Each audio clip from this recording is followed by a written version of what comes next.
What is going on, y'all? It is the Caveman back at it again with another video. Derek Carr, the quarterback for the Las Vegas Raiders, is a player that I feel does not get nearly enough respect around the NFL. Not only do I already view Derek Carr as a top 10 quarterback, but I think next season in 2022, he's going to have his best career year to date, and he's going to put himself on the map, and everybody's going to recognize this guy as a unanimous top 10 QB. Alright, so there are 5 bases I'm going to cover as to why I believe Derek Carr is already a top 10 quarterback and why he's going to be unanimously seen as one after 2022. Let's first kick it off by addressing what he brings to the table from a talent perspective. What kind of physical capabilities does he harness in his tool bag? Coming out of Fresno State in 2014, what drew everybody's attention to Derek Carr was his athletic ability. Not only how fast he could run, which I'll get to in a little bit, but his arm. His arm strength was the big draw to Derek Carr at that time. And I quote, "Carr's right arm is a cannon. There's absolutely no question that the signal caller can hit any target downfield. All told, Carr has a rare arm." Granted, we've seen rare arms come out since Derek Carr has been drafted, like Josh Allen and Patrick Mahomes. But Carr's arm is no joke, and although it's been questioned about how strong his arm actually is, he's got it in him. He just doesn't display it very often. One of the best throws that Derek Carr made last season was a throw where he displayed that arm strength that I am talking about. He zipped it into a small window to Darren Waller on 3rd and 17 against the Cincinnati Bengals in what I believe was the wild card game. Not only was the accuracy and the timing of this throw remarkable, but no weak arm quarterback is fitting that ball into a tight window like that.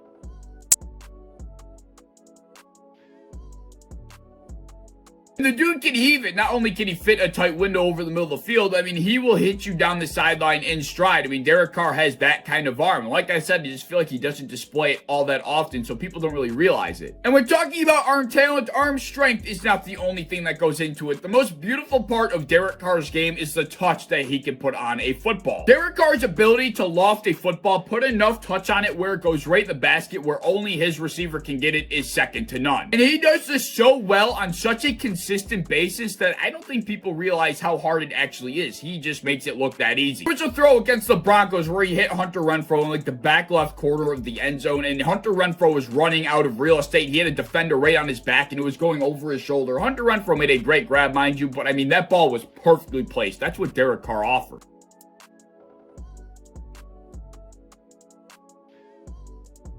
I know everybody's about arm talent nowadays with all these unicorn quarterbacks coming out of these drafts, and I understand that, but the ability to put touch on a ball is a lost art, and Derek Carr is one of the best at it. There is more to arm talent than just arm strength, and I think Derek Carr is the perfect embodiment of a well-rounded quarterback that not only can zip the ball when he has to, but can put perfect touch on it. Oh, and by the way, Derek Carr can move. Like, this guy is not a statue in the pocket. He can get out and he can scramble if he really had to. He ran a 4.69 40 at the combine. To put that into perspective, Derek Carr only ran a 100th of a second slower than Johnny Manziel in the 40-yard dash. And by today's standards, a quarterback like Daniel Jones, who everybody sees as someone with extremely high athletic upside, Daniel Jones ran a 4.81 40. Derek Carr ran nearly 2/10 of a second faster. Once again, another part of his game that does not get utilized nearly enough. He does not put it on display nearly enough. Therefore, nobody really recognizes it. All right, let's get into point number 2, which ties in with point number 1. You can't just sit here and say you watch the tape without backing it up with some statistical evidence, and that's what I'm going to do right now. Although Derek Carr did not have the best touchdown to interception ratio, which I know a lot of people love to harp on, he is one of the most accurate quarterbacks in the NFL. Speaking to that touch that he can put on the ball, he's got numbers to back that up. On top of the 5,000 yards that Derek Carr nearly threw this season, he also finished 5th in completion percentage at 68.4%. And for a guy that finished 5th in pass attempts in 2021 and had over 5,000 in-air yards thrown, that's really impressive. This guy wasn't dinking and dunking his way down the field to a 5th highest completion percentage in the NFL. This guy was throwing it deep, he was pushing it downfield, and he still was able to complete the ball often. Not to mention, according to Pro Football Reference, Derek Carr's bad throw percentage ranked 26th in the NFL at 15.6%. Once again, for being 5th in pass attempts and having 5,000 intended air yards, I mean, that is extremely solid for a guy that isn't dinking and dunking his way down the field. Moving into point number 3, what makes the last 2 points so important, so much more more impressive is the lacking talent that Derek Carr has had around him for his entire, and I can't stress enough, entire career. Derek Carr has never had sufficient help. The best and really only notable weapons that Derek Carr has had throughout his entire career ever since getting to the Raiders in 2014 are Amari Cooper, Michael Crabtree, Hunter Renfrow, Darren Waller, and a slightly younger Jared Cook. That's pretty much it. Derek Carr has never had his own Devontae Adams, Tyreek Hill, Cooper Kupp, Justin Jefferson, Jamar Chase, Stephon Diggs, DeAndre Hopkins. He's never had a guy like that. Nor has he ever had a top run game, so he doesn't have that cop-out. Nor has he never had a defense ranked above 20th in the NFL. No wonder this guy has had no team success in his entire career, because he's never had a team around him to help. Most team success that Derek Carr has ever had was in 2016, where the Raiders went 12-3. Derek Carr made the Pro Bowl, and guess what? His defense was ranked 20th in the NFL. That was the best defensive season he has had from his defense in his entire career. I mean, he's never had help. I mean, how much more can I say? But despite the lacking support that Derek Carr gets from his team, he always elevates the play of his team. He's throwing with so much accuracy to bums that are not going up and just grabbing the ball every single play for him. He's putting the ball where only his receivers can get it. He's always done it with whoever he's had to, and that's exactly why in 2021, this past season, Derek Carr really showed me why Derek Carr is a top 10 quarterback. I mean, people don't appreciate what this guy did last season. But that being said, that pretty much summarizes point number 4 before we even get into it. What Derek Carr did in 2021, he glued a broken franchise together, put them on his back, and he carried them to a playoff spot when that team probably should have 4 to 5 wins max. The Raiders franchise was soulless. It was broken. It was shattered on the inside, but Derek Carr and his leadership abilities brought that team together when he had to the most. Started with John Gruden getting fired or stepping down or whatever ended up happening, and then they had an interim head coach for the remainder of the season. Then Henry Ruggs, his only deep threat, gets in an awful accident off the field, and he's never to be seen again. Then one of the team's starting cornerbacks goes and flashes a gun on social media, so he's kicked off the team, and one of his other top pass catchers in Darren Waller misses a good chunk of the season, like 6 or 7 games. Oh, and I can't forget to mention the fact that the defense ranked 26th in the NFL. Derek Carr willed a team that lost its head coach at the beginning of the year, 2 of its youngest stars on the offense and defensive side of the ball to off-the-field incidents, a pass-catching unit led by Hunter Renfrow, and then a defense that was bottom third to 10-7 and a playoff spot. It goes far beyond what Derek Carr was able to do on the field, but the leadership skills, the forgiveness, just the person he presented himself as in press conferences, and I'm sure to his team in the locker room, I mean, there's just nobody else that could have done that. So that's 4 of the 5 bases covered, and the 5th one will be quick because this is extremely straightforward. Derek Carr has the clutch gene. This guy has ice in his veins, and there's really no disputing it whatsoever. Derek Carr has 30 game-winning drives, and he has 24 fourth-quarter comebacks. But let me put Derek Carr's numbers into perspective just to emphasize how crazy they actually are. The top 5 leaders in game-winning drives go as follows: Peyton Manning, Tom Brady, Big Ben, Drew Brees, and Dan Marino. Peyton Manning leads that list with 54 game-winning drives in his career. They all played an average of 18 seasons in the NFL. Derek Carr has only played 8. Of course, there are a ton of outside factors and context that will be left out when talking about these game-winning drives, because I'm not going to indulge in each and every single one of them individually. That would just be ridiculously long. But for Derek Carr to already more than cut in half Peyton Manning's game-winning drive total is ridiculous in just 8 seasons. Certainly worth mentioning. At the rate that Derek Carr is going, he'd only have to play 15 seasons in total to be able to pass that number. And if he played the full 18, he blows Peyton Manning's 54 game-winning drives out of the water. At this rate, if Derek Carr finished with 18 years under his belt, he would have 68 game-winning drives. That is an absolutely absurd number. You'd like to think that wouldn't be the case, so his team could actually start to help him out, so he doesn't have to continue to do this. It's highly unlikely that this rate continues, but my God, Derek Carr has been clutch for his entire career. This guy has ice in his veins, and he comes through most of the time when his team needs him to. Just like the entire narrative of this video, Derek Carr is the heart and soul of this team. And those 5 bases that I just covered pretty much emphasize why I think Derek Carr is already a top 10 quarterback. Why after 2022, I think everybody's going to see him unanimously is that this is the first season that Derek Carr is getting the assistance that he needs to be able to put himself in that top 10 category. He's got Chandler Jones, Long, Max Crosby on the defensive side of the ball. Not only that, he's now got his #1 wide receiver in Devontae Adams. He's got one of the best wide receiver pass catching corps in the entire NFL. The best one he's ever had in his career without question, but now he's got one of the best in the entire NFL. This is the season for Derek Carr to prove it. His clutch factor would say that he's absolutely going to pull through for the Raiders, and I can't cannot wait for this video to age so damn well like fine wine. Let me know your thoughts on my thoughts about Derek Carr down in the comment section below. Anything you might have to say, please leave it down there as well. If you enjoyed the video, as always, please like, subscribe, do all that fun stuff. If you want to hit the bell to be notified when I upload, I'd appreciate that. You want to go over to Twitter, follow me over there, I'd appreciate that as well. I have a TikTok down in my description that I think you should check out, and I hope to see you